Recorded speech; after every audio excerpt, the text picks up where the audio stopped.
Okay, so chapter 3, we have, again, no time to waste here. I'm going to have to kind of move fast because we only have 2 hours instead of 4. Um, so we're going to start off by talking about cash basis versus accrual basis accounting. We've been doing a lot of, uh, actually, everything we've been doing so far is accrual base. We're going to talk about what cash basis is and the difference. Um, The reason why we're talking about accrual is because now in this chapter, we're going to be learning how to do certain things at the end of the period. Okay, there's certain economic realities that are happening to your business that you're going to have to account for. We're going to have special journal entries for that. Um, why we have end of a period. Okay, so we're going to talk about this, what the time period concept is. Um, and actually, some of these are we talked about these in chapter 1, the time period concept, revenue recognition, matching principle. So we're going to revisit them and see how they're going to apply again to what we're covering in this chapter, which is really this next one. This one called adjusting entries. Okay, this is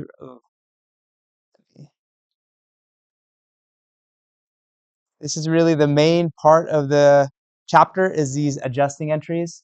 So we'll talk about what they are, why they're important.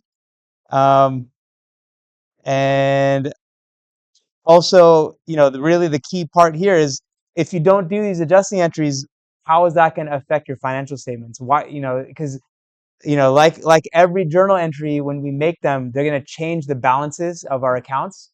And so obviously, if you do not do these adjusting entries, then, you're going to have a different set of financial statements. So we're going to kind of talk about what happens if you don't go through this process of making these adjusting entries. Okay, so cash basis versus accrual basis accounting. Okay, so the key thing to remember is that cash basis is like an informal way of doing things. It's not in accordance with GAAP, right? We have our accounting standards. We have uh, this set of rules and principles that a company has to adhere to be speaking the language of US GAAP. If your company chooses to use cash basis accounting, that's not a GAAP kind of compliant way of accounting. Okay, what we're doing in this class and what we're going to continue to do is accrual basis accounting. Okay, so what is the difference? In cash basis accounting, every journal entry will have cash involved. Okay, there's like we had what happens if your business goes to perform some service and you give them an invoice and they're going to pay you later. Did that journal entry, what is that journal entry, first of all? What are we earning? Accounts receivable and service revenue, right? You would credit service revenue, debit accounts receivable. There's no cash involved with that. You agree? Okay, but that, obviously is a journal entry. That is part of our accrual basis system because the triggering event, as we see here, was the performance of the service, right? It wasn't the exchange of cash. Now, cash basis, the triggering event is when cash is exchanged, either for revenues or expenses. So every journal entry is going to have cash involved, right? There's no journal entry that won't involve cash in a cash-based system. Okay, so it's simpler, right? Every journal entry, you just have to see when you have a cash inflow, you're going to have something happen, and when you have a cash outflow, something happens. Okay, everything else, you don't have to really worry about these different scenarios where there's something that happens, but cash is not exchanged. Okay, so it's very simple. But it's not accurate, right? So we saw, for example, if we pay for an entire year of insurance, right? If we pay in January, in the cash system, we're going to have all of that expense be for the month of January, even though it's benefiting us for the whole year. Okay, so we would expense that full year of insurance expense in kind of the wrong month. It's not going to be matched up correctly. Okay. Um, or when let's say you did a service for someone in January and they paid you in March. In the cash system, you're going to show that sales happened in March because that's when the cash kind of happened.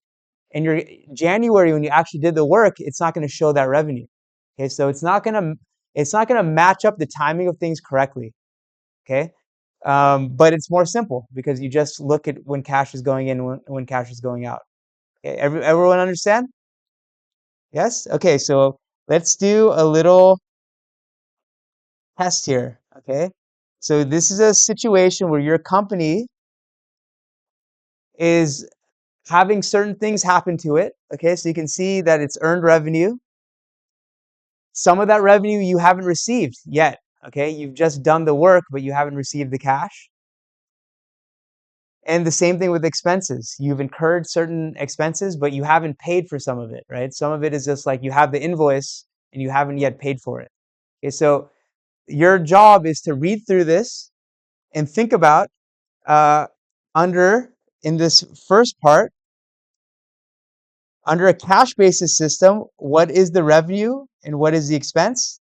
And then just do the same for accrual basis, okay? And see if you can untangle what's going on here in between these two systems. So why don't you take a couple minutes? I'm going to turn on the lights. You can talk to your neighbor. You can write with a pen and paper and try to figure it out.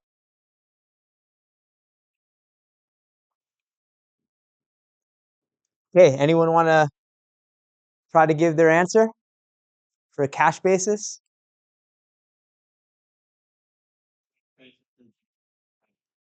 Just with the cash, yeah. So what is the revenue and what are the expenses under the cash basis?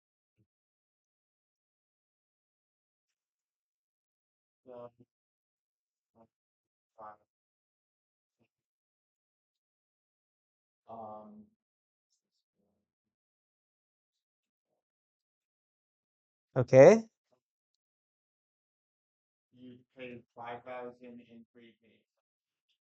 Okay, so let's start with the revenue. What is the revenue for under the cash basis system? Does anyone? Yeah, what do you think? 130,000. Uh, of that 130,000 service revenue you earned, have you collected cash for all of it? So then how would you have recognized that all 130,000? Because remember, you're only going to recognize the revenue when you actually receive the cash. So you want to revise your answer? 105,000, exactly. Okay, so for number one, the revenue is going to be 105,000. Yeah, you were. Okay, expense. What about the expenses? Using the same. Okay.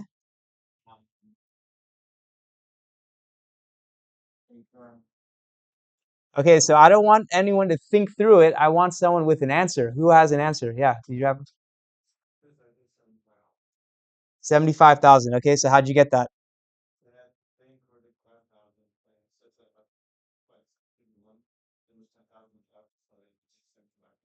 Okay, I'm partially with you, but what about this 5,000 here? Should we include that as an expense or not?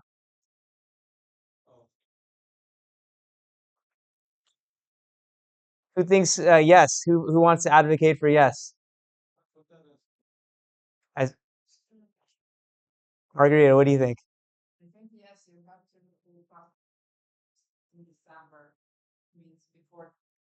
I agree. Yes, you do count it. Okay, so even though it's for a future expense, under the cash basis, the cash went out the door. So we're going to expense it right at that moment. Okay, so yes, I think you're partially right in that you had actual 85,000, but you only paid 75,000 in cash. So I agree that 75,000 is included, but we have to also add this 5,000. Okay, so the total is 80. Okay, so that means that we would have shown a net income of 25,000 using the cash basis. Okay, now what about number two? For accrual basis, what's the revenue? Yeah, 130,000. This one does not need to be overthunk. Okay, 130,000. Because some of it, yes, we would have had credit service revenue, debit cash, And some of it we would have done debit service revenue, credit service revenue, debit accounts receivable, right? But the total revenue would have been 130,000. That's how much we actually earned. Okay, it would have been split between cash and accounts receivable. Okay, what about the expenses?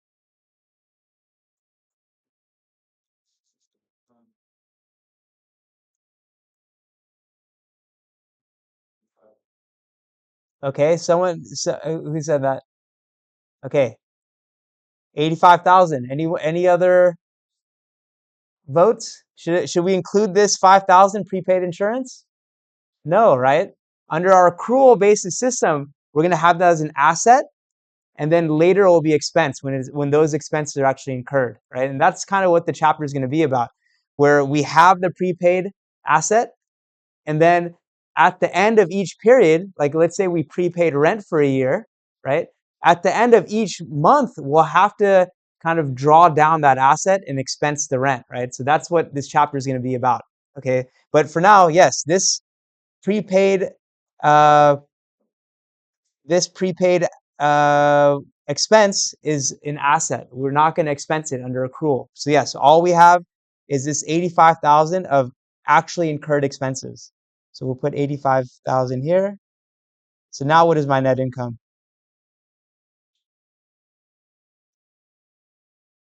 15 plus 30 is 45,000, right? Okay, so you can see the exact same events happen to the business, but depending on which system of accounting we use, we're going to have two different numbers for our profit.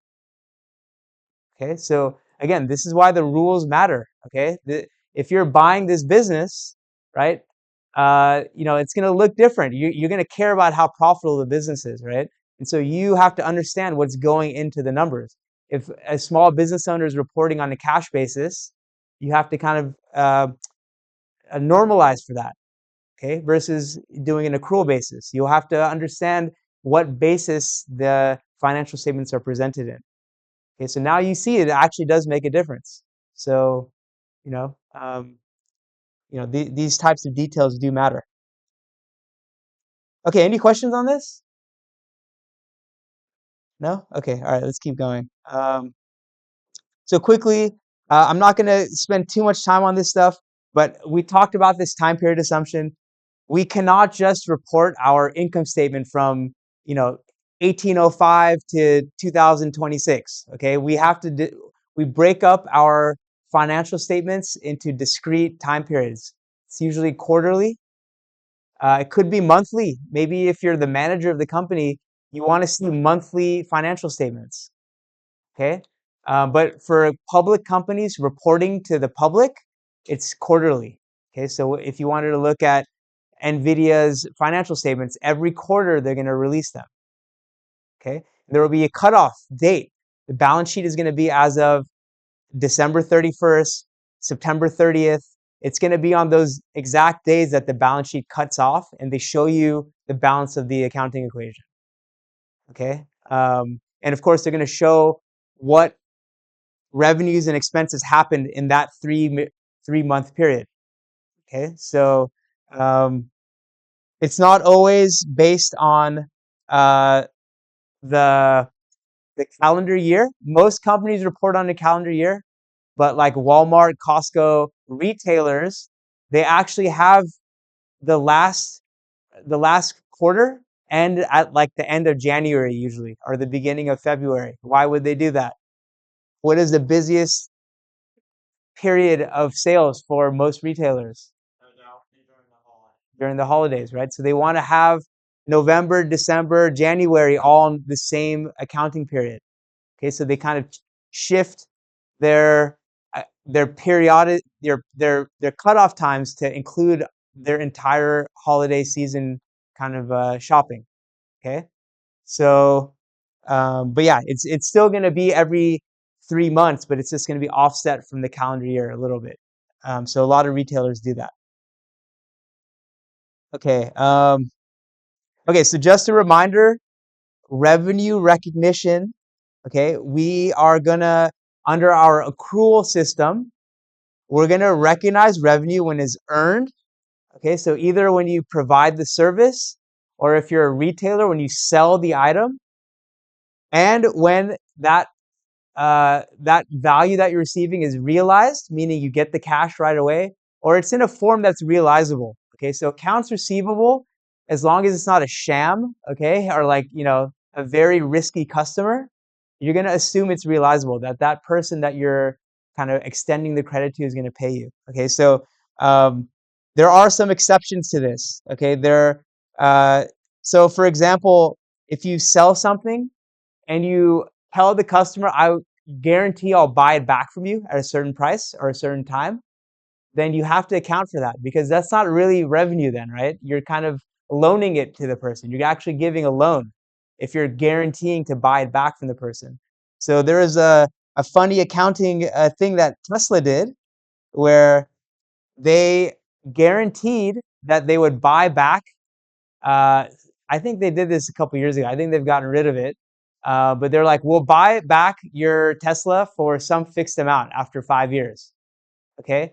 Now, in their accounting books, they made no allowance for anyone selling the car back to them, under the crazy assumption that because those people, I think it was only for the full self-driving, that the cars that had that are going to be worth more in the future.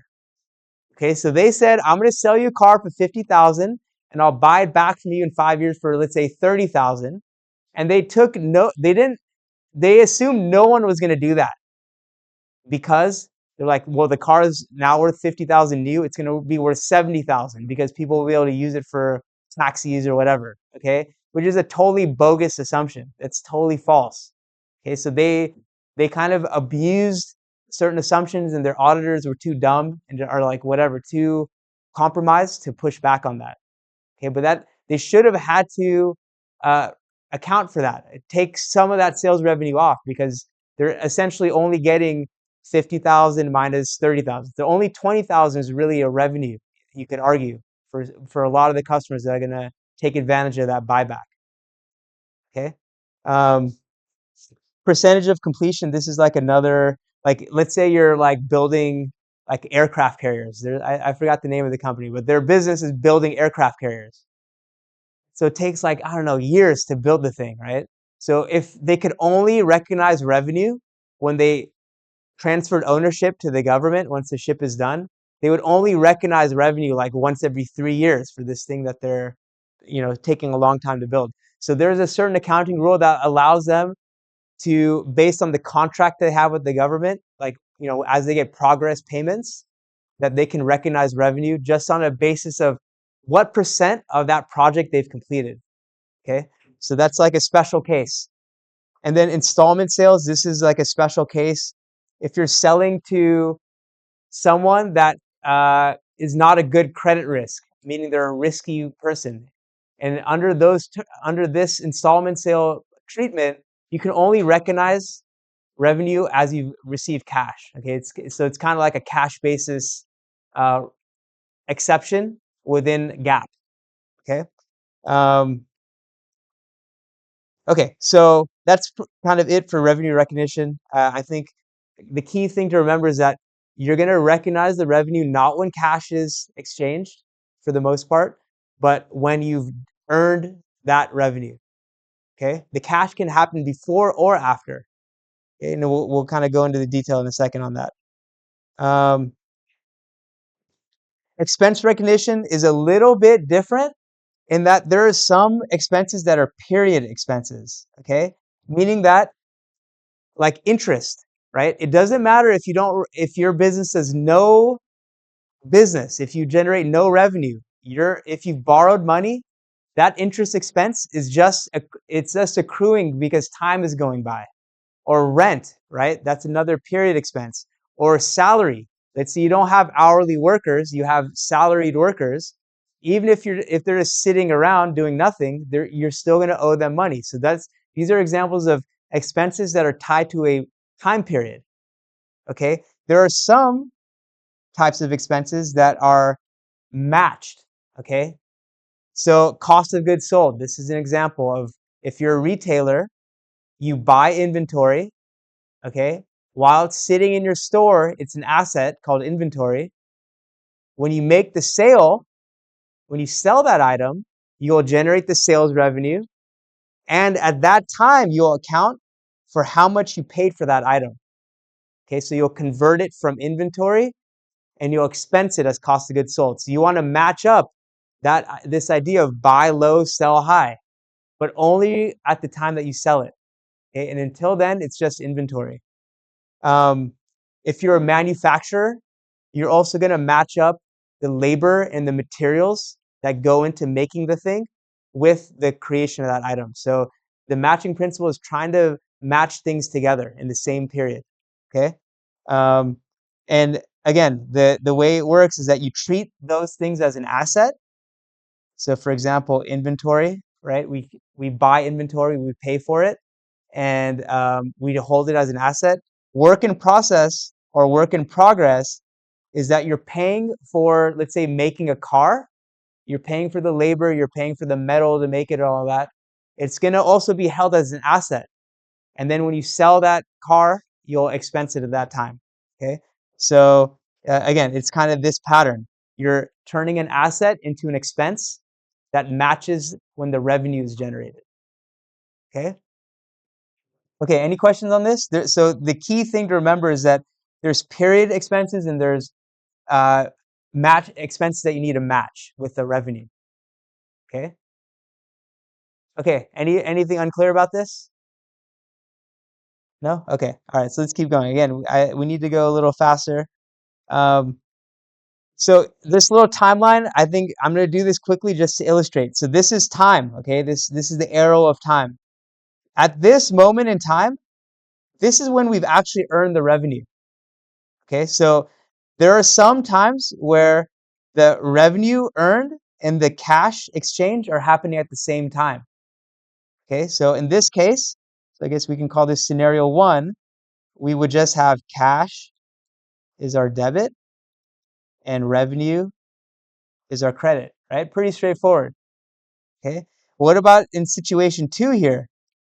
You first receive cash before you've earned the revenue. So what should we do? We're gonna debit cash because we're receiving cash. What is my credit? Revenue payable, kind of. Unearned revenue, exactly, right? So we've seen this unearned revenue, right? We agree? This is like when you buy your airplane ticket. You pay the cash to Southwest. They have a liability. They owe you a plane trip. So what happens when they earn it here? So this is again scenario 2. What's going to happen?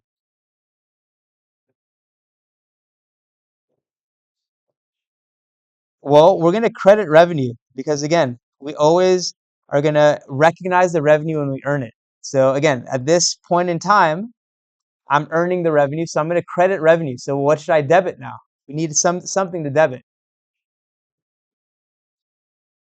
Cash? I already received the cash. I received it previously. I received it back here.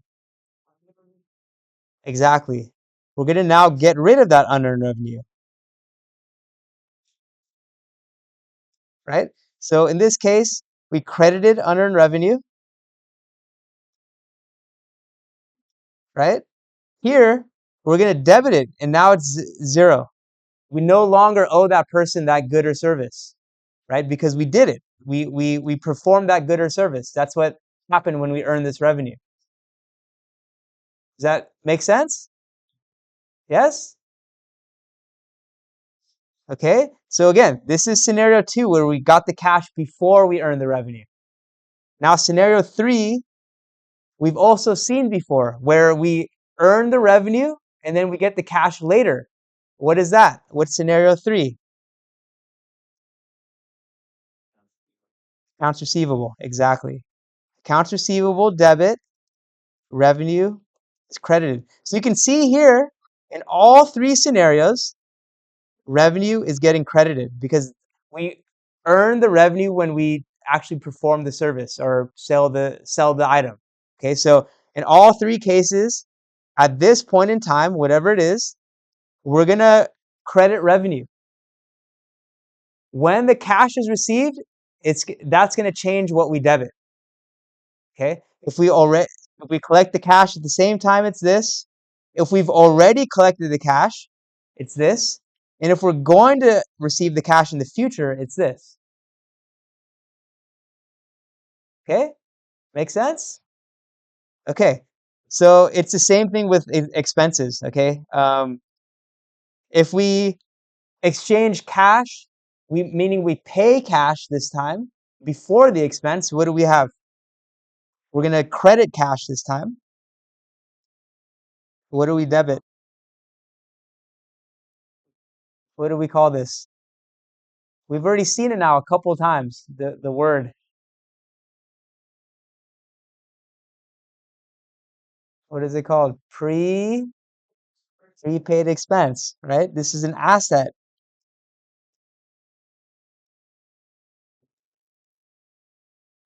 Okay? So when we actually incur the expense, we're gonna basically, whatever, call it some expense. I don't know, it can be a number of things. If it was prepaid rent, it would be a rent expense. If it was prepaid insurance, it would be insurance expense. I'll just say expense, debit, and then this asset, prepaid expense, gets credited.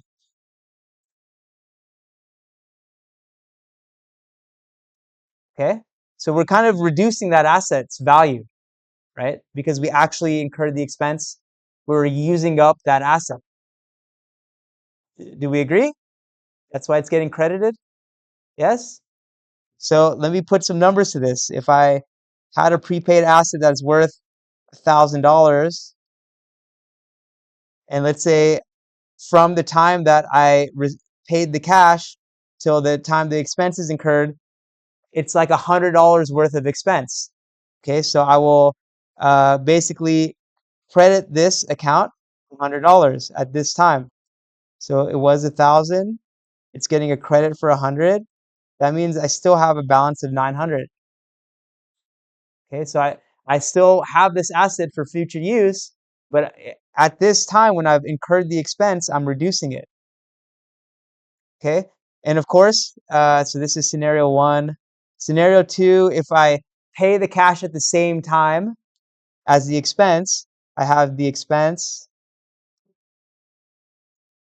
and I pay the cash. This one is very straightforward because again, the expense being incurred and the exchange of cash happened at the same time. Okay.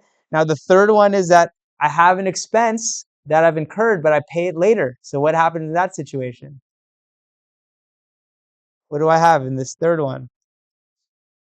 I still am going to expense this. So just like with the revenue, where I credited revenue every time, you can see here, expense, expense, expense. So I'm always gonna debit expense when I incur it, but now I'm gonna pay it later. So what do? Accounts payable, exactly. Okay, and then when I actually pay off the account payable, at this time, I'll get rid of the account payable. I'll debit it, and I would credit cash. Okay, so the takeaways here is that the expense incurred is always going to result in an expense being debited in any situation. Doesn't matter when the cash is exchanged. The expense is always going to be debited when it's incurred. Now, when the cash is exchanged, it could be one of three things: before, during, or after. And in each case, you're going to have slightly different kind of scenario. Okay? And it's the same thing with the revenue. Again, the revenue is always credited when it's earned in all three scenarios. But depending on when the cash is exchanged, we have to do different things. Okay? Clear? Okay, good. Okay, so basically, this is going to kind of bring up why we need to do these adjusting entries. Okay, so for the example of when you prepay an expense, like let's say we prepay insurance for a year. At the end of every month, we need to do something to basically account for the expense of insurance and also to make that asset go down.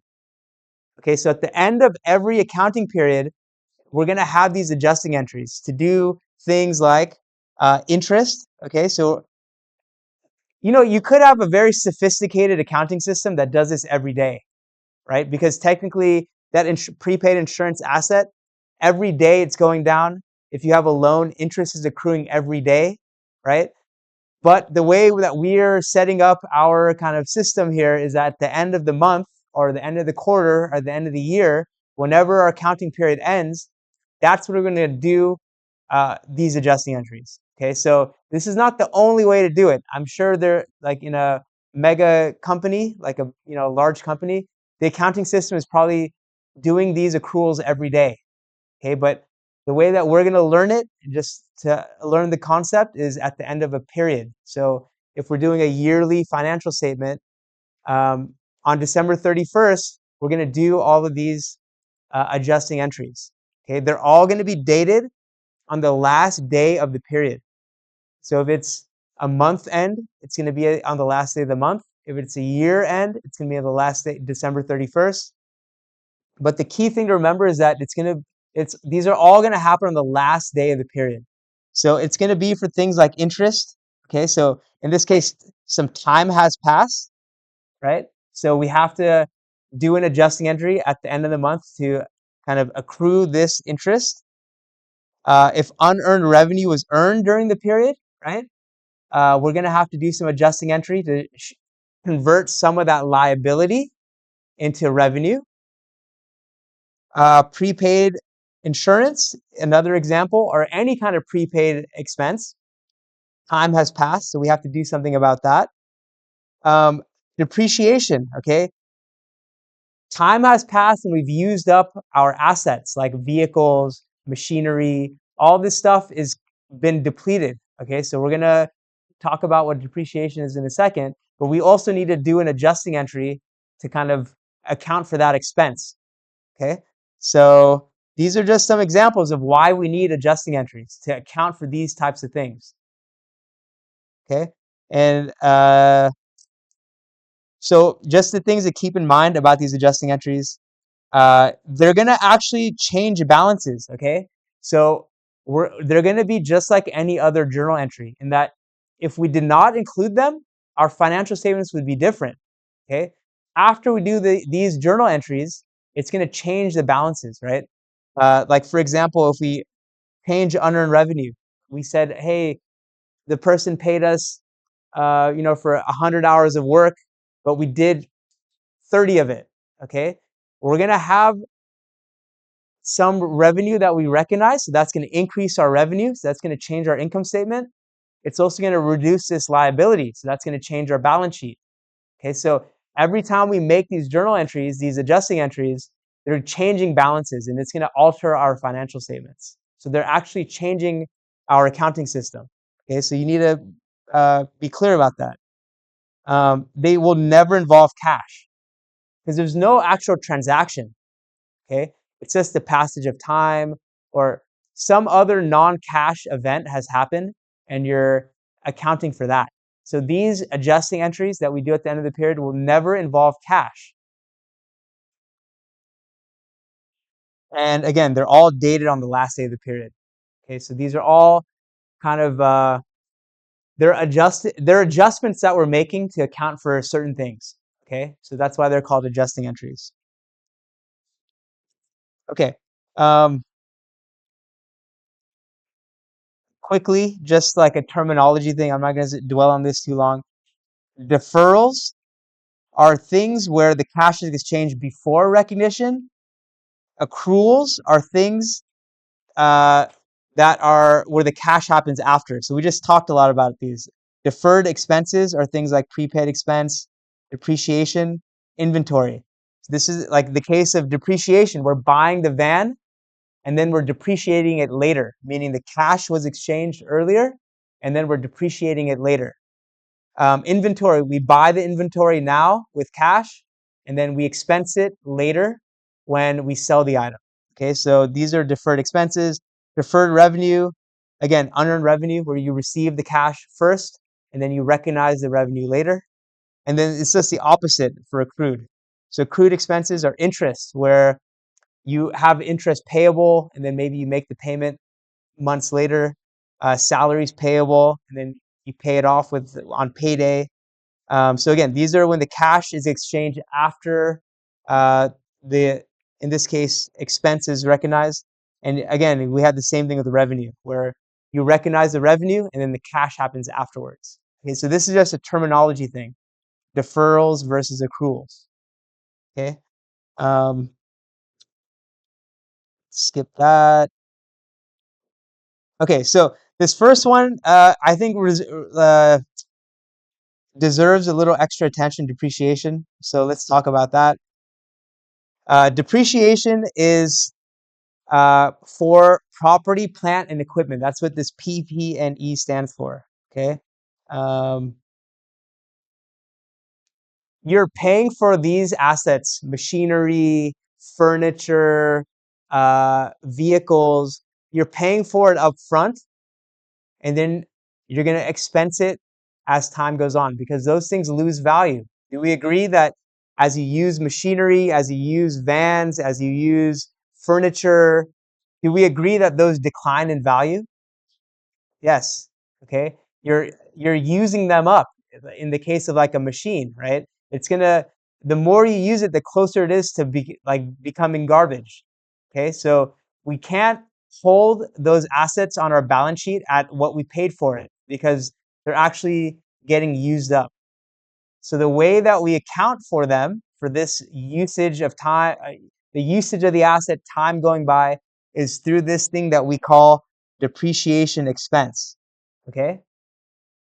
So again, we're trying to match the PP&E asset, the cost of it, with the period of time that it benefits. Okay. Um, it's not cash. Okay. So this is a key thing. Depreciation expense does not involve cash, because we've already bought the item. Okay. Now we're just expensing it as time goes on. Okay. So it's not going to involve cash. It's going to involve a debit to an expense, just like all expenses are debit normal. We're going to call it depreciation expense. And we could, okay, so hypothetically, let's say we had our van that we purchased for 50K. And let's say every year our depreciation expense for it is $2,000. Okay. What we could do is,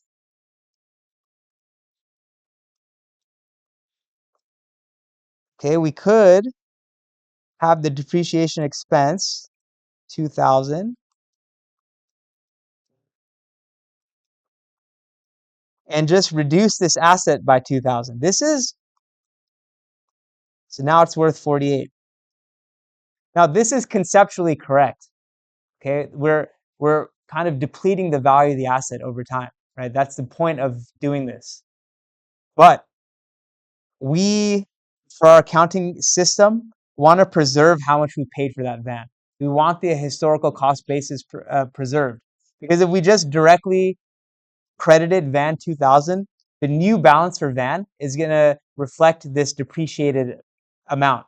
We're going to have lost how much we originally paid for it. Okay, so what we're going to do is have a buddy account. It's called a contra account, called accumulated depreciation. And it's going to be linked to van. These two are going to go together. They're buddies. Okay, van is going to be a debit normal account, as all assets are. Accumulated depreciation, since it's a contra account, we know the word contra means against. It's going to be a credit normal account. Okay, so we will keep this depreciation expense the same, but we'll now credit this accumulated depreciation account. This is going to be 2,000. So now on our balance sheet, you'll actually see the company report the historical cost of the assets and separately report all the accumulated depreciation. So you can see, it will tell you how old the stuff is. You know, if you saw that the historical cost of the van is 50,000 and the accumulated depreciation is 2,000, right? You can tell that they're pretty new, right? The accumulated depreciation is not that much, right? So it is useful. There's some information in separating them. Okay, so I'll show you how this is done in a second. Um, okay, so what else do we got to say about this? So yes, accumulated depreciation. We want to, again, uh, preserve the historical cost of our assets. Um, the book value of our assets, this is kind of a terminology that's used, is the original price minus the accumulated depreciation. So in the case of our van, what is the book value? 48,000, right? It's 50,000, which is the cost minus our accumulated depreciation, with this 2. And the next year, we're going to do another 2. And the next year, we'll do another 2. So now what is my balance? It's 6,000 here. What is the book value after 3 years?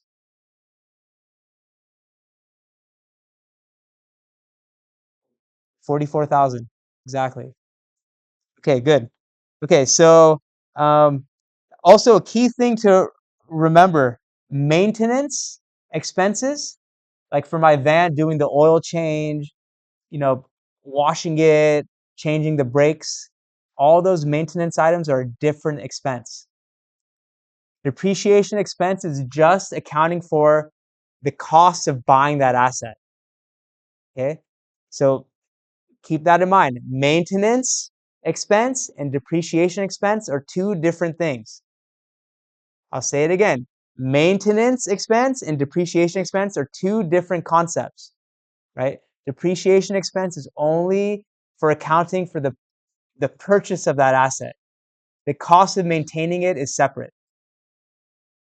Okay? Is that clear? Yes? Okay. Um, okay, I'll skip that. Okay, so what do you need to calculate depreciation? There's 4 things. How much you paid for it, how long your business intends to use it. It's not necessarily the physical life of the thing, okay? There's the service life versus the physical life. I could drive a van for 30 years. Why does FedEx not have any vans that are 30 years old that it's using in its fleet actively? They're outdated. What else? What if they break down? Is that going to mess up their delivery schedule? Yeah, so they need them to be reliable. Yeah, they're probably smaller, they're less energy efficient, right? So FedEx maybe has a 5-year life on their vans, even though at the end of 5 years, they still have value, right? So we care about this useful life, okay? Not the actual physical life. So we have how many years or how long the company intends to use it. At the end of the life, like those FedEx vans, they have some residual value, right? The company can sell them and get something for it. So we need to know what that is. And then we need to know the depreciation method. Okay, so plotting this on our graph here, at t equals 0, you're going to have, let's say our van is 50K. Let's say we intend to use it for 5 years. 5 years. Let's say at the end of 5 years, we think it's going to be worth 20K. So it's going to be here. So we're starting here. We're going here. How many ways can we connect these 2 points together? It could be a straight line. Any other methods or any other ways we can connect this? Yeah, there's infinite actually. Okay, it could be we could take a lot of depreciation in the first years and then very little. We could take all the depreciation in the first year, I guess like this, and then there's none in the others. So there's actually an infinite amount of ways to connect these 2 points, which is why we need this 4th one, which is our method, okay, depreciation method. That tells us every year how much depreciation expense to take. The straight line is very easy because it's assuming basically the same change every year. This, this, this, this. All these are equal. To go from here to here, is this amount, which is the same as this, which is the same as this, which is the same as this, which is the same as this. So every 5 years, you take the same amount of expense. Okay? There are some accelerated depreciation methods where you take much more expense in the first year and then less in the later years. Okay, we're going to learn about that in chapter 9. But for now, we're just going to use a straight line. Okay? Because it's the easiest. So in this case, how much is it per year? If we're going to from 50,000 to 20,000 over 5 years, what is the yearly depreciation? Yeah. See, how'd you get that? Exactly. 50K minus 20K divided by 5. And that's equal to 6,000 per year. Exactly. Okay. So the straight line method is quite easy. You just take your starting point minus your ending point divided by the number of years. Okay. So if it was starting at 50K, let's say we're going to use it for 7 years instead. And in that case, it's going to go to 10K divided by 7. Okay, so it's the same formula. You just have to plug in what your assumptions are. Okay, and from that you can get a schedule like this. This is a depreciation schedule. Okay, so in this case, our acquisition cost was 10. We're assuming a 5-year useful life, residual value of 2,500. We get a depreciation expense of 1,500 per year. You can see it's the same every year. You can see the book value every year. So after the first year, it's 8,500, 7,000. So it's reducing by 1,500 every year. And you can see at the end of 5 years, we get to our residual value, right? So we started at 10, our residual value is this. And every year, we're just taking the same step down. And the way I know I did this right is that at the end of 5 years, I'm at my residual value. Okay? Okay, so let's look at a real example of this. So this is Rivian, okay? Uh, this is a summary of their assets, their property, plant, and equipment assets. So you can see, it's a little hard to see. Let me see, what page is it? It's 92.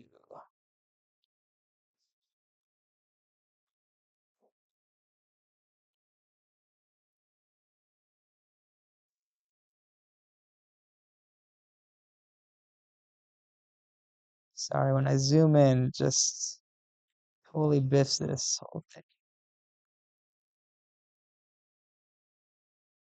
Okay, so hopefully that's a little easier to see.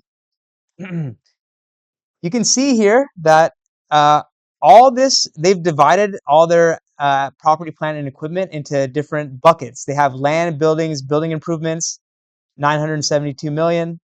Machinery, equipment, vehicles, office furniture is 3 billion. I think this is the right units. And so if you add all this up, their total property, plant, and equipment is like 5.7 billion. Okay. Right underneath it, they have accumulated depreciation and amortization. So this 5.7 is how much they originally paid for all this stuff. Okay. Underneath it is all the accumulated expenses for depreciation they've taken since they've owned these assets. And it's all going to be different time periods, right? Some of the assets are older, some of the assets are newer. To know the full details, we'd have to see their accounting books, but they've just given it to us in aggregate.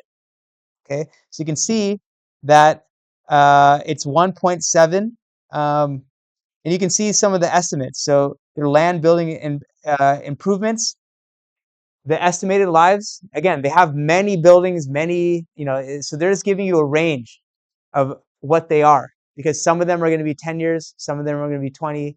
And again, to see that detail, we'd have to have access to all their accounting books, but it's between 20 and 30 years. The machinery, equipment, vehicles, it's between 2 and 10 years. Some of the machinery maybe goes obsolete or wears out really fast, so they'll have a 2-year life. Maybe some of the vehicles that they own, they have a 7-year life. Okay, so it's all going to vary depending on what type of asset it is. Yeah. Why do they include land and building improvements if it costs now Yeah, so land is not depreciated, but just to include it, how much total real estate you can say they have, they've included the land. It's the useful life. Well, yeah, because yeah, you're right. Land should be 0 to 30 years. Technically, you're right. Or actually, no, 30. I mean, they're not going to depreciate the land. I don't know. Yeah, that's a good question though, because it's not 0 to 30. It'd be 10 years to infinity. Because like the land is infinite useful life. But yeah, they'll probably just assume that the land. They'll know that the user is like, yeah, they know the land is not depreciated. Okay. Okay. Any questions on this? I just wanted to show you that this is actually how it's presented. Okay. We're not just learning something that's theoretical. Okay. And if you were an accountant at Rivian, you would have all the schedules for all the assets that you own. There would be a schedule for all the different assets, the amount of depreciation expense for each one, and then the financial statements in aggregate will just add up everything, and that will be your depreciation expense for the year. Okay, but again, it's gonna be a lot of detail. They probably own thousands of assets. Okay, so the details of this is gonna probably be someone's job at Rivian just to manage this. Okay. Okay. Any questions? Move on. Okay, so let's do an example. Um, let's see.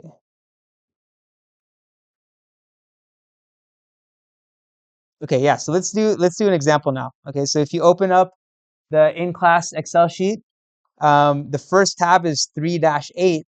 And you're basically given a situation where you have an asset, uh, computer equipment in this case. You're told what the useful life is. You're told what the residual value is, and your job is to calculate the monthly depreciation. So I'm giving you a hint, emphasizing monthly, not yearly, monthly. Okay, so you have to convert a yearly number into a monthly number. Okay, so think about how you're going to do that. And then record this adjusting entry at the end of the month. Okay, so take a minute, see if you can do that, and we'll do it together in a second.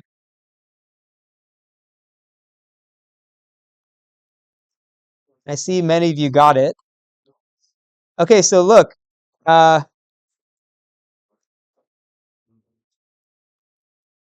what we're doing here, again, we're basically starting. Oh man, we basically have our graph of dollars in time. At the purchase time, we have 54K. At the end of 3 years, it's going to be worth 0. Our residual value is 0. So hold on. We're going from 54,000 to 3 over 3 years. So we do 54K minus 0 divided by 3 equals what? 18,000 per year. So how do I convert yearly to monthly? What is that per month? Divided by 12. So 18K divided by 12 equals 1,500 per month. Agreed? That's going to be my expense per month. So basically, if I had 54,000, 1,500 per month, and if I did this down for 36 months, let me just prove this to you. Okay. Uh, this is my book value. So this is book value. This is accumulated depreciation. This is my expense. And this is my starting, let's just say. Okay, so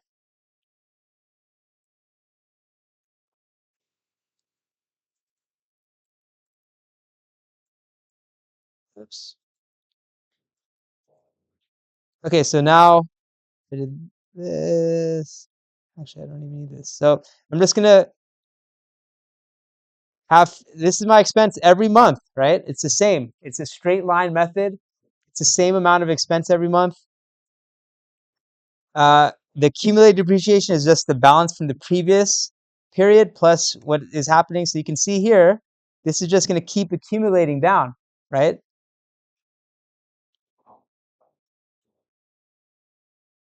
And then this book value is just equal to my starting balance, which is, let me just fix this.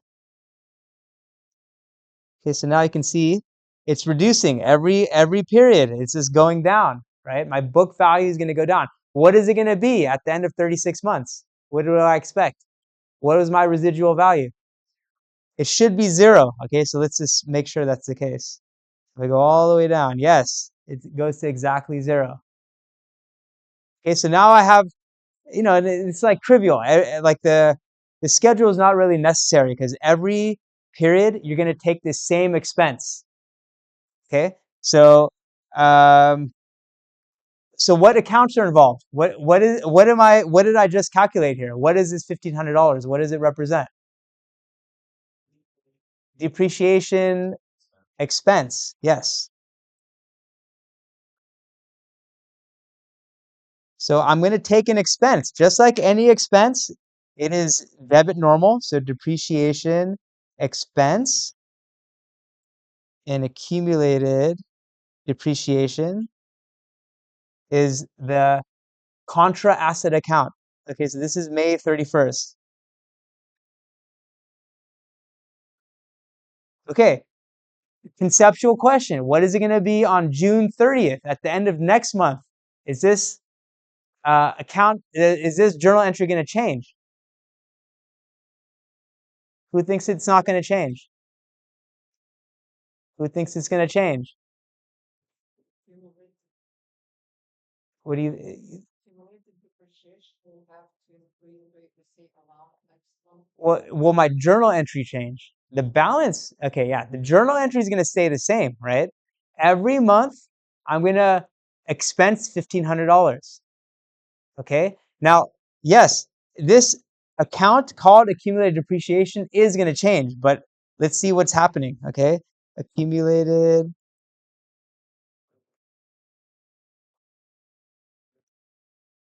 So if we show our T account here,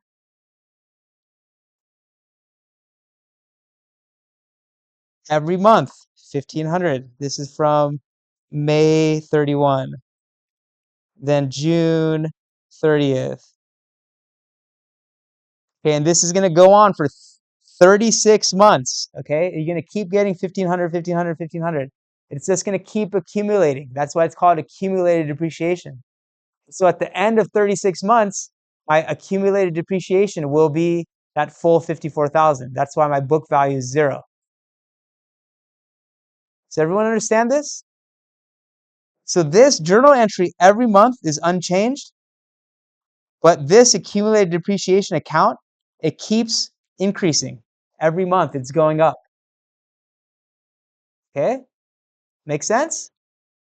So this is a big confusion for students. Depreciation expense and accumulated depreciation. They're two totally different types of accounts.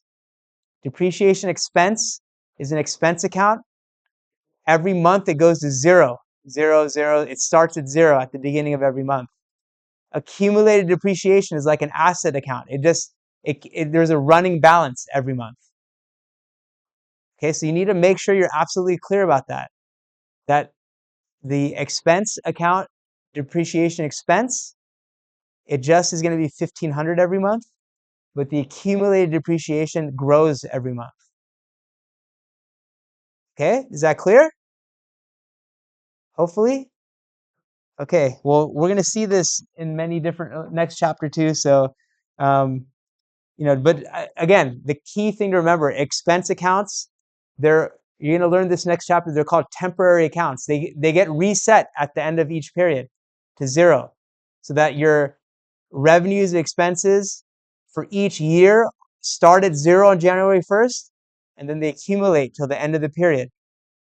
Okay? Your asset accounts, like cash, like accumulated depreciation, like your van asset, they're going to roll over every year. They do not reset because it's not like your cash balance goes to 0 on January 1st, right? Or the amount you owe to the bank goes to 0, right?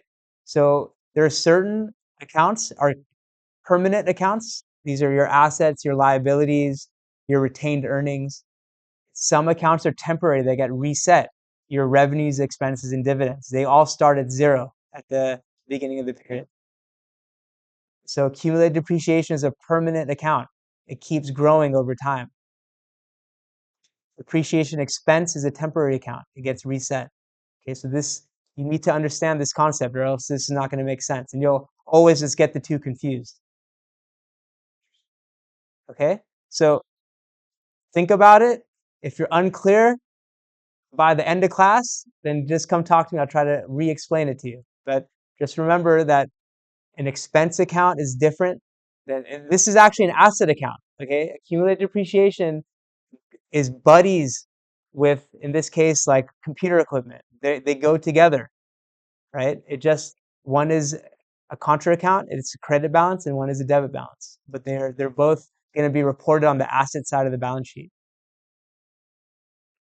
Okay, okay, um, okay. So let's keep going because we gotta still a lot of stuff to cover here.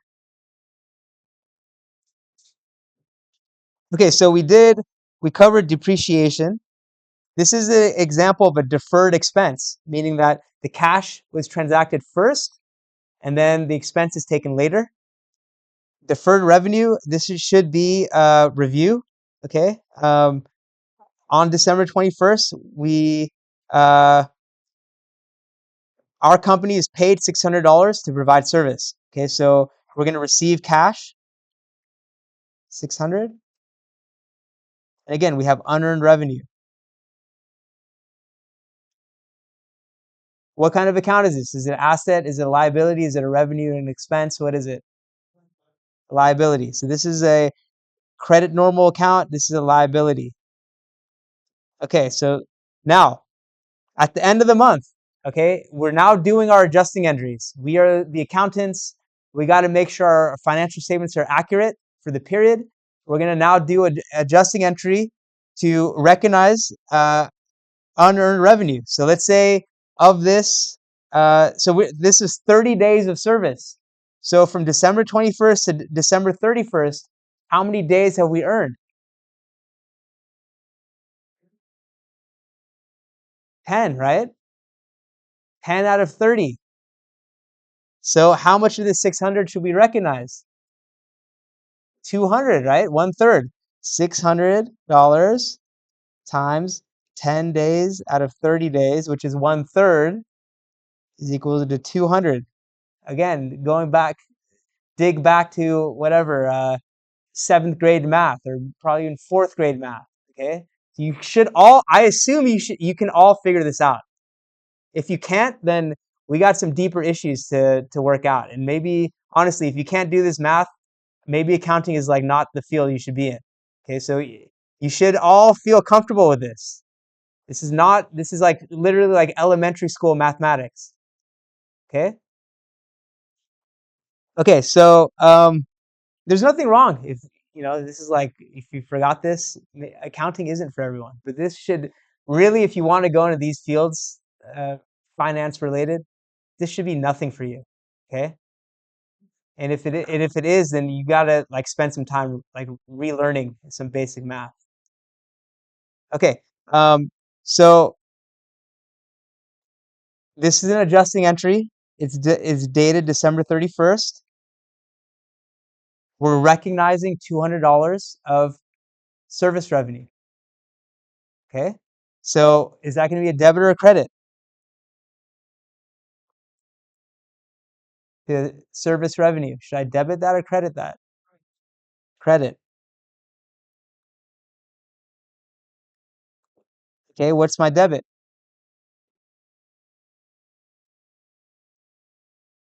It's not cash, right? For one, there's no cash that transacted on December 31st. And secondly, we know all of our adjusting entries, they'll never involve cash. So what is it? Unearned revenue, exactly. We're just reducing this liability because 10 days have gone by. We no longer owe 30 days. We only owe 20 days now. Okay, so just to be clear here, unearned revenue, I'm just going to shorthand it. It started off at 600. We're now going to post this $200 debit. We still owe $400, which is the rest of the 20 days essentially. Okay, so now on our balance sheet, after this adjusting entry, we now have the correct amount of liability. We don't owe 600.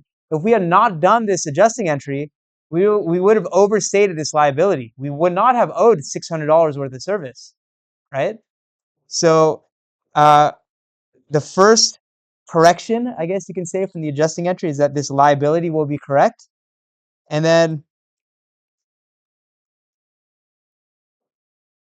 let's say from all of our other transactions, we had earned, I don't know, $1,000 of service revenue. Now, when we do this adjusting entry, we'll have $200 more. Okay, so this is what we call the unadjusted balance. This is the adjusted balance. Okay, so we can see that we're going to show more profit, right? Our income statement is now going to have more revenue than it would have shown had we not done this journal entry. Okay, so this is why we need to do these adjusting entries, because they're going to correct some realities that have happened in our business and make sure our financial statements are updated for those. Okay, everyone good with that? Understand? Okay. Okay, salary and interest. Okay, so in this case, we had one payday happen here. So that's going to be accounted for in the period because the cash and the salary expense happened within our year. On December 31st, okay, this is actually a little off. This is actually down here, January 1st. Okay, payday is 1 day after our cutoff. Okay, so all these days that my people worked, they're unaccounted for in the as of now without an adjusting entry. So we had all the salary expense from the 16th through the 31st. There's no journal entry that's accounting for that yet. Okay? Because payday is a day later. When the cash actually goes out, it's going to be too late because it's after our cutoff date. So we need to do an adjusting entry to account for this like 2 weeks of salary expense. Yeah. Just to specify, payday means 15th is accountable in the payment. Yeah. Yes. So usually it'll specify in the problem like how many days or like, but yeah, we'll assume that this payday covers all of these days, and these from the 16th onward are unaccounted for. Okay, but we can just consider it half a month because your salary is probably going to be some monthly expense, so you have to account for half of it. Okay, so we're going to have to do an adjusting entry, and again, no cash is involved. The cash is going to happen on January 1st, right? That's the actual day we'll send out the paychecks. So on December 31st, there's no cash. Okay. So each pay period is 1,200. So that's, that's kind of how they're going to give you the amount. So basically,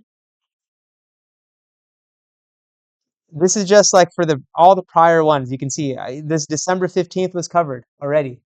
All right. Our unadjusted balance is whatever. What is this? 3,600. Okay. This is our unadjusted. Unadjusted. So now we need to do an adjusting entry. So on December 31st, we're going to have a salary expense, 1,200. What should I credit? Yeah. Salaries payable, exactly. It's going to be a liability.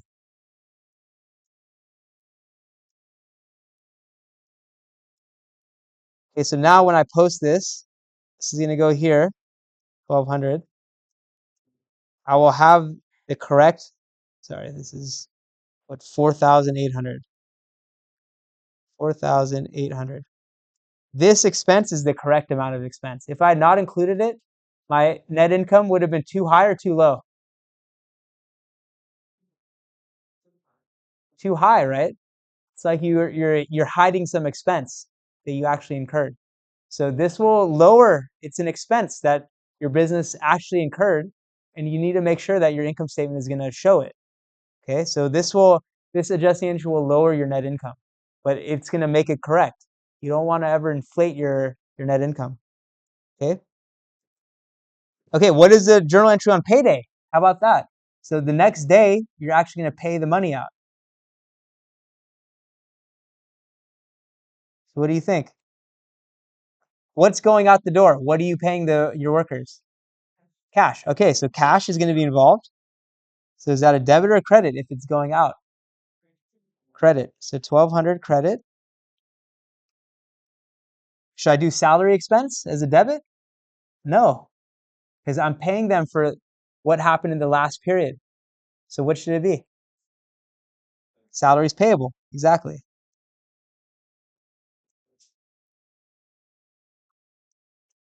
Okay? Because again, the whole point of this salary expense was to match up the expense in the right period. Because all those were for days within this year. Right? So we want to make sure that the expense related to the period is all accounted for. The payday is for the prior period. So we don't want to expense it in the wrong period. We already took the expense. Okay? Make sense? Okay. Okay, I'm going to skip this. Interest is very similar. Okay. I'll just graphically show you. Okay, so on this date, you're going to receive cash. You're going to have what is it? A note receivable? What do we have here? No, this is a note payable. So on this day, we have a note payable and we're receiving cash. We have to have the interest for just this period. Even though we're only going to pay here, we're going to have an interest adjusting entry. So we'll have interest expense,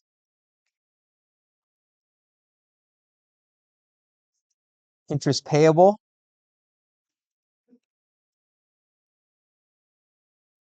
okay, as an adjusting entry. And then here, when we actually pay off the note, okay, if it's 12% interest per year, that means we have how much total are we going to pay it off if we're paying off this loan? Principal plus interest for 1 year. Anyone know? What's 12% of 10,000? It's 1,200. Okay. So you're going to pay 1,000. So what is the total amount you're going to pay off this entire loan? 11,200. Okay, so this journal entry, we're going to have cash going out the door, 11,200, of which 10,000 is going to be the note payable that's paid off. Okay, because remember, at this time, when we first took out the loan, we had a note payable credit 10,000. So when we pay it off, we want to make sure we debit it 10,000 to get it to go to 0. So that's what this note payable debit 10,000 is. Okay? We have some of it is interest for this period, and some of it we already took as interest expense in the last period. Okay, so it's going to be interest payable is going to be part of it. And we'll do a practice problem. and then interest expense. So you're going to have 4 accounts that are involved in this last journal entry. The interest payable is going to be for this amount where we already expensed. The interest expense is going to be from the cutoff date all the way through the payoff date, which is what this is. And then the cash is going to be the total. Okay, so you're gonna see if you can apply this. This is a little challenging, but again, we have very limited time. I want to get through these, and then we're just gonna do some practice problems. Okay, so these are examples of accrued expenses, meaning that the expense is accounted for as an adjusting entry, and then later the cash happens. Okay, accrued revenue. This one is simple. This one is trivial. We've seen it so many times. So on December 15th, we execute a contract to perform services worth $1,600 per month to be paid upon completion. Okay, so we're gonna do the work up front and then get paid on the back end. Okay, so on December 31st, how much of this contract have we done? Or the first month of work. If it's $1,600 per month and it started on December 15th, on December 31st, what percentage of a month has gone by? 1/2 of a month. So you've earned half of that monthly amount. So how much is that? $800. Okay, so we're gonna recognize service revenue.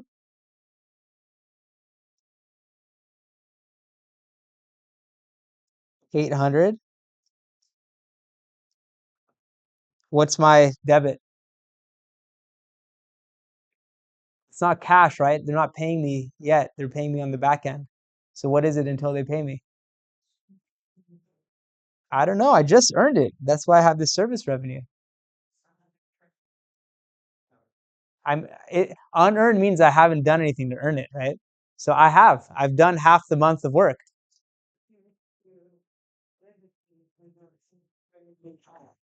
They haven't paid me anything. When did they ever give me cash? Account receivable, exactly.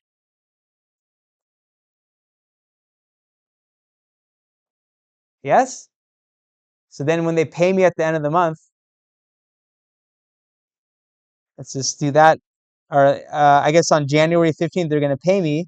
I'm going to get cash of how much for the whole month? 1,600.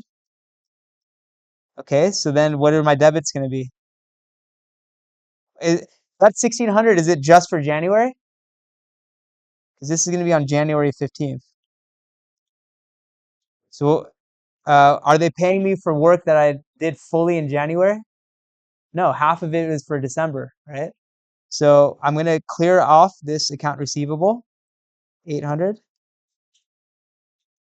What's this other 800? Service revenue, exactly. Okay, so I want you to think about what the next journal entry will be. With this chapter, we're just doing kind of this part here. But really, I think a lot of the times the challenging part is figuring out what the journal entry will be when you actually receive the cash. Okay, so you should be thinking about that because, I think some of the questions maybe even will ask you for that. Okay, so I think that's it. Let's do now some practice problems, okay? So if you open up your sheet here, 3-30A, you're just given a bunch of adjusting entries. This is all happening at the end of the month. You're the accountant. You're given a bunch of information of different things that are happening or have happened. And you're going to now have to figure out what the adjusting entry is for the end of the month. Okay, so try this. This is again 3-30A, and then we'll do them together.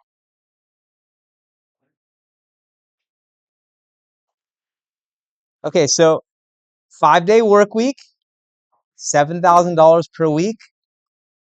Your cutoff date, December 31st, is on Wednesday. So that's going to be 3 out of 5. 3/5, so 60% of your payroll is going to be incurred in this year that you're accounting for. Okay, so what we'll do is I'm just going to calculate the amount right now. We'll fill in the uh, the accounts in a second. 7,000 times 3 divided by 5. That's the math. 4,200. Okay, so what is this for? This is for salary expense.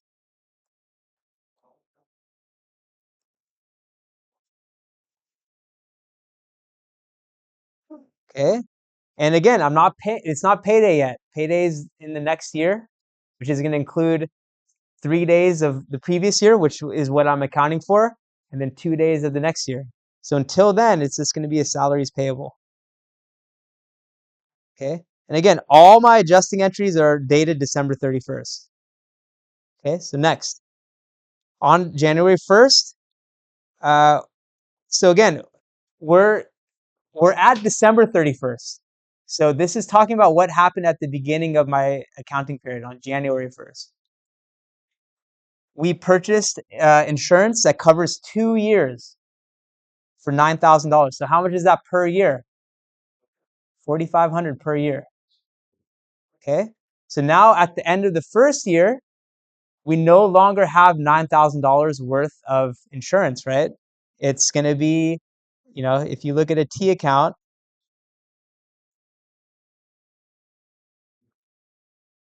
let's just all make sure we're knowing what happened here. So this is prepaid insurance. It started off at 9,000 on January 1st.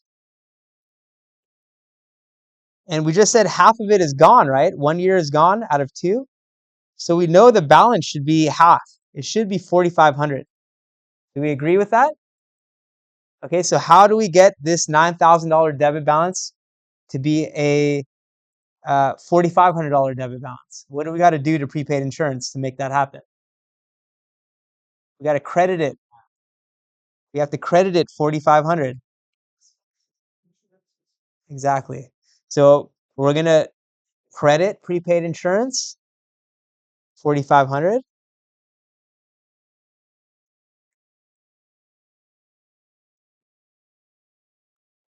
we're going to debit insurance expense.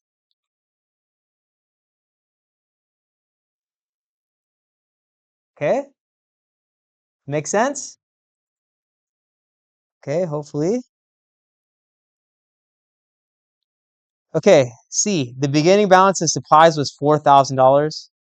During the year, we purchased 5,200, and at the end of the year, we had 2,400 worth of supplies on hand. Okay, so this is the classic beginning balance. We're going to add our purchases. We're going to use some up. Used some, and we have an ending balance.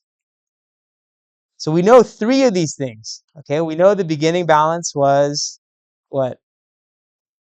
4,000. We bought 5,200. 4,000. We bought 5,200 more, and our ending balance is 2,400.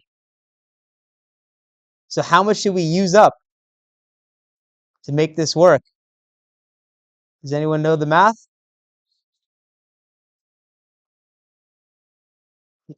It's algebra.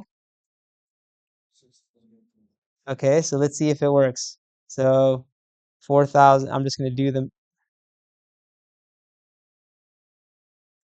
You're saying 6,800. Okay, so let's see if it works. Beginning balance plus my purchases minus how much I used. Yes, it does work. 6,800. Good. Thank you. Okay, so this is how much I'm going to expense. This is my supplies expense. This is what my company used up in terms of supplies. Okay, and it took a little bit of algebra to figure out that given the information, but conceptually speaking, what we just figured out was what we used, and we have to expense that now. Okay, so we're going to have supplies expense 6,800. What's my credit? 68. Yeah, but what account?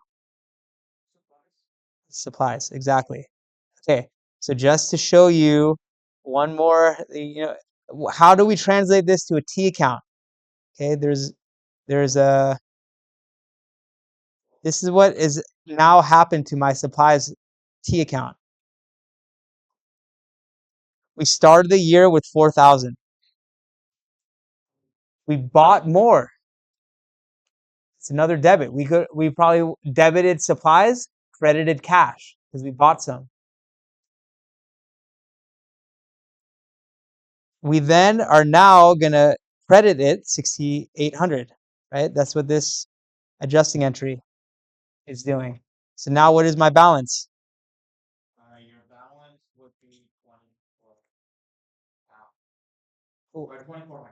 2,400, but one detail, debit, exactly. Thank you. Okay, so I just translated those words into what happened in our account. Okay, so this supplies credit is part of that story. It's fitting in right here. Okay, everyone see that? Okay, all right, let's keep going. During the year, provided legal services, and the client had prepaid us. Okay, so we had already received the cash, debit cash, credit unearned revenue sometime during the year. Okay, we're saying that we've completed 40%. So that unearned revenue, which was 7,000, it's no longer 7,000 because we've earned some of it. Okay, so that's what we're going to do essentially. We're going to earn some service revenue and we're going to reduce our unearned revenue because we've now earned some of it. Okay, so what is the amount? We've earned 40%. So how should I do the calculation? 7,000 times 40%, right? Agreed? Yes? Okay. Okay, what's next? We earned 3,500 for legal services completed. Stated we'll pay the services later. Okay, so this is like we've seen this already. We've provided some service, but they're going to pay us later. So what is that going to be? What is the 3,500? This is very simple. Don't overthink this.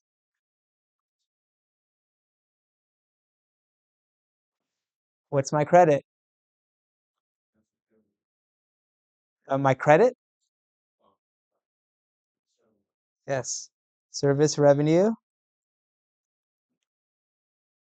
Revenue. And accounts receivable is my debit. Okay. And then finally, depreciation. Okay, so you can do this in one journal entry. Actually we have two more. So you can do this in one journal entry. There's two different assets that we're depreciating, equipment and furniture. So 3,700 and 1,300. Here are the four parts. Okay, so what are the accounts that we use for uh, accounting for this? What is this? Depreciation what? Expense. So depreciation, expense, and this one was for which one? Equipment. And this is depreciation expense for furniture. And remember, I'm not going to just do this, even though it kind of is like conceptually right. What is the account I use for accumulating these expenses? Well, I just said it. Accumulated depreciation, equipment, and accumulated.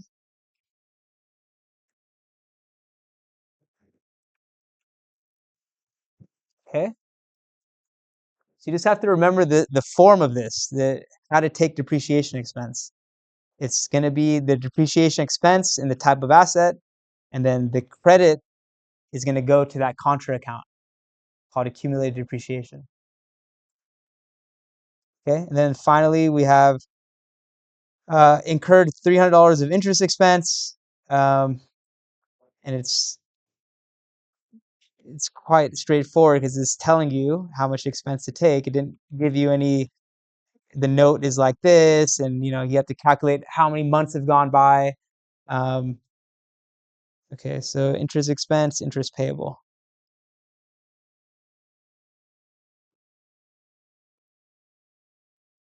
Okay, so look, some of these were a little challenging. Like the supplies, the beginning balance, how much you purchased, the ending balance. You had to kind of know some meta to figure that out. But now that you've seen it, if you see it on the homework, you'll be able to do it, hopefully. Okay. The one that might be challenging is figuring out how to do the interest on the notes. Okay. If it just gives you, here's the day the note started, you'll have to calculate how many months have gone by until the end of the period. So if it's like November 1st is when the note started, it's going to get paid in a year, November, December. So you'd have to accrue 2 months of expenses, 2 months of the yearly interest. Okay, so there's probably a video that you'll have to watch if you want to see the detail on that. But that one could be challenging. You have to think about that one. Okay, I didn't have time to show you because we still have a couple more things. But just like a warning to maybe look in the book or watch a video on how to accrue interest when it's not just told to you that's $300. Okay, that one you may have to do a little bit of extra research. Okay, so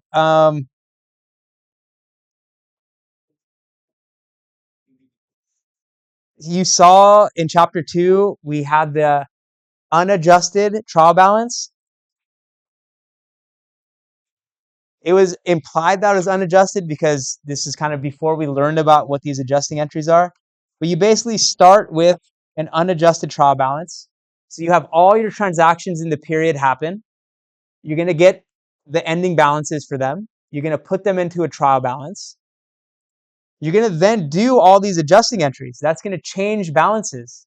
Okay? So when you recalculate the ending balances, you're going to have the adjusted trial balance, which is these are the final numbers that are going to go into your financial statements. Okay? Because they're now including these adjusting entries that were all important to make sure your financial statements were accurate. Okay? So, this is just kind of like a technical term. If you're using a software, like you'll just as soon as you put the journal entries in or these adjusting entries, it will update the balances. It will update everything automatically. But in the homework, you're gonna have an unadjusted trial balance. You're gonna put in your adjusting entries, and that's gonna change the balances, and you'll have to kind of update whatever accounts change. What is the one account that's for sure not going to change between unadjusted and adjusted? Cash, exactly. Because cash is not involved in any adjusting entry. So cash is an example of an account that will not change because there's no adjusting entry that's going to change it. But we saw service revenue change. We saw interest expense change. We saw unearned revenue change. Many of the accounts will change because of the adjusting entries. So you need to update them into this adjusted trial balance. Okay.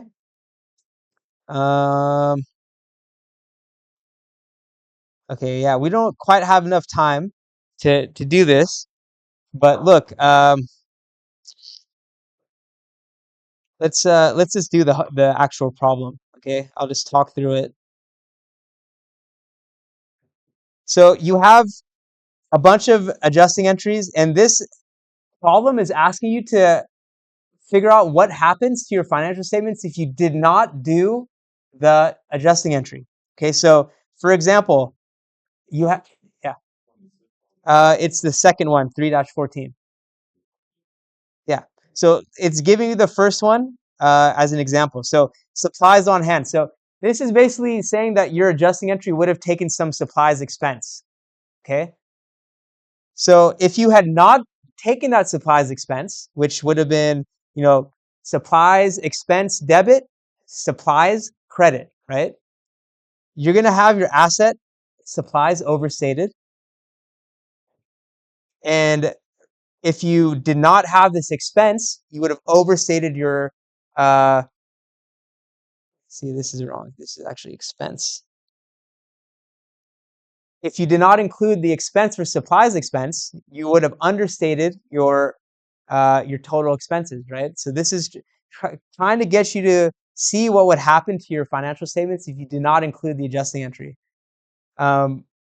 If you overstate your assets and understate your expenses, that's going to lead to your equity balance being overstated. Why? Because equity, as we know, let's just kind of go through this. So equity, you're going to have contributed capital, you're going to have retained earnings. This is equal to your revenues minus your expenses minus dividends. So if you understate this, if you don't include enough expense, that means your retained earnings is going to be too high because your net income is going to be too high, which means your equity is going to be too high. It's going to be overstated. Okay? That's where this overstated comes from. So let's do a couple more. We'll just go until we got to go. Accrued revenues. So again, accrued revenues means that you earned the revenue, but the cash is coming after. So what is the journal entry for that? If you earn revenue and the person's going to pay you later, what are you going to debit and what are you going to credit? Accounts receivable debit, service revenue credit. So if you do not have that, your balance sheet, your assets, are you going to have too little or too much assets if you did not debit accounts receivable? Too little. So you're going to understate your assets. Okay. What about your income statement? Let's just do that first, because then that will help us figure out the second part of this balance sheet. Is our revenues going to be too high or too low if we did not include that adjusting entry, which we just said was debit accounts receivable, credit service revenue? Too low. It's going to be understated. And if we understate revenue, it's the same thing here, okay? This is too low, meaning our net income is going to be too low, meaning our retained earnings is too low, which means our equity is going to be understated. Okay, so this is going to cause our equity to be understated. Okay, let's do this last one, E. Okay, unearned revenue that has been earned, 1,500. Okay, so what is unearned revenue? It's a liability. So if we don't do this journal entry that actually shows that we earned some of that unearned income, is that going to cause, what's that going to do? Is that going to affect our assets at all? No. What about our liabilities? Is it going to be over or understated? Overstated, yes. Overstated. What about our income statement? What's the effect? Understated our revenues, right? We're going to have our revenues understated because some of the revenues that would have been included, we didn't, because we just left that liabilities too large. We didn't convert unearned revenue to revenue. So we would have understated the revenue, and that would cause our equity to be understated. Okay, so hopefully you're seeing this pattern. If not, it's maybe worthwhile to rewatch the video or just watch the lecture again. Okay, because this one is conceptually tying together adjusting entries with the accounting equation. So you should understand this. You should be able to understand the meta of what I just did here, where if we don't include a certain revenue or expense, what that does to net income, how that affects retained earnings, and how that then affects equity. It's all kind of trickling up, you can say. Okay? All right, so that's it. You have till midnight to finish the DSM for this chapter, but I'm going to change it for the rest of the class going forward. Okay, so you have till tonight, finish the DSM, finish the homework, and I'll see you guys next week.